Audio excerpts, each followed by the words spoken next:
Hello guys! For this video is nagawa tayo ng cucumber tuna salad. Ayan, ito yung ingredients ko guys. White onion. Tapos, yan cucumber, tinagaran ko siya ng buto. Tapos, kamatis. Ayan, ito naman guys is kamatis. Ayan, tapos century tuna. Ini tuna din naman yan guys. Ayan, yung tuna tinagalan ko siya ng sabaw. So, ayan na yung napakasimpleng ingredients ng ating gagawin. Ayan, may itlog din, hard-boiled egg. Yan yung napakasimpleng cucumber, tuna salad. Ayan, ito yung ating unang gagawin. Pag halo-haluin mo lang din sila, ayan, i-mix-mix mo lang silang lahat. Tapos pag nahalo-halo na, ayan, ilagay na natin siya sa isang bowl. Yung white onion, ganyan yung pag-slice ko sa kanya. Pero depende pa rin yan sa inyo kung gano'ng kadami yung white onion. Kung ilan, marami naman kayo kung kakain. Ayan. Sa akin, isa lang yan sa pipino, dalawang kamatis kasi nasusok may gulay. Magulay ang buhay, chor. Tapos ayan, i-mix-mix mo lang siya. Tapos, ayan, ilagay na natin yung century tuna. Ayan, tinanggalan ko na siya ng sabaw. Ayan, ilagay na natin yan. So, ayan, lagay na natin yung century tuna.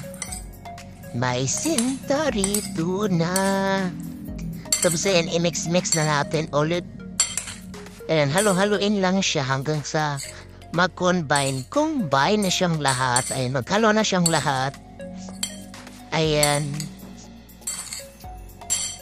Yan, halo-haloin mo lang siya hanggang sa maging okay na siya talaga.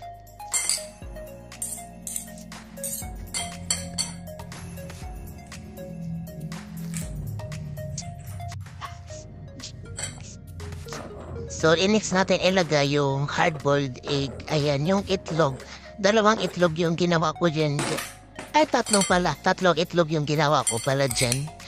Pero depende na din kasi kung ilan ang gusto nyo. Nasa inyo din naman kung gano'ng kadami din yung gagawin nyo. Cucumber salad. Ayan. Tapos, ayan, halo-haloin mo lang din siya ulit. Hanggang pag na-mix na siya talaga ng tudong-tudo. Pag na-mix na talaga siya lahat, ayan, lagyan natin ng mayonnaise. Ayan, any brand din ng mayonnaise guys. Basta mayonnaise. Ayan, lagyan natin ng mayonnaise. Tapos, lagyan natin ng konting suka. Lagyan ko pa rin ng suka kasi gusto parang meron siyang asim-asim konti. Tapos, tintahan nyo na din lagyan ng konting asin ng paminta. Ayan, gusto ko maraming paminta. Ayan. Tapos konting asin para sa lasa niya, o diba? Ayan, halo-haloin mo lang siya. Ayan, haluin mo lang siya ulit hanggang sa pag okay na siya, ayan, pwede na siya iserve. Palamig nyo muna, mas masarap siya pag malamig talaga guys. Yan lang yung hinapunan ko, ay ang sarap. Talagang natapaano siya ng nakakabusog din siya, pero gawa ng cucumber at salad, kamatis talagang nakakalinis din siya ng tiyan. Nakakalinis siya ng tiyan.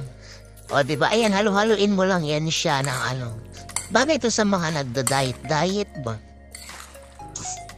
So, ayan.